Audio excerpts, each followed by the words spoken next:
La pelosa era un gioco, un gioco Damastius che si faceva con un coltellino a una lama sola, più o meno come una lama così, dai, ecco, dai. Così, un coltellino così. Ed è un gioco che consisteva in questo, si gioca in due, giocano due. Allora uno comincia, si faceva così, il gioco consisteva nel riuscire a fare questo gioco qua. Non sono riuscito. Così, tac, eccolo, questo è il tiro giusto, il che mi permette disindenante. Buona anche questa. Madonna, era 60-70 anni che non lo facevi. Dopo si fa i questo. Guarda, specialista. Dopo, sì, è sempre più complesso. Guarda, perfetto. Dopo si fa questo. E questo è sbagliato. E permette all'altro di ricominciare lui. O diciamo che l'ultimo sia questo, no? Dice, ho fatto il giro completo.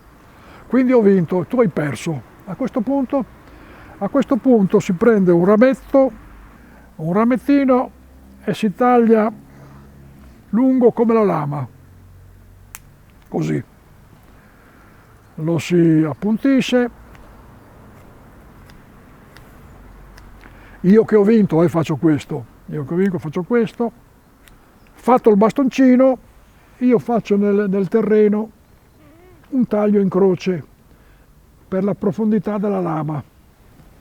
A quel punto punto il bastoncino all'incrocio così, appena puntato. A quel punto chi ha perso ha 3 soffi a sua disposizione per tentare di smuovere il bastoncino, di inclinarlo o addirittura di buttarlo giù, perché non è tanto puntato, no? E me lo inclina così, il che naturalmente mi svantaggerebbe su quello che viene dopo. Chi ha vinto prende il coltellino per la lama e con il manico del coltellino dà 3 colpi per conficcare il bastoncino nel terreno. 1, 2, 3. A questo punto chi ha perso deve toglierlo coi denti.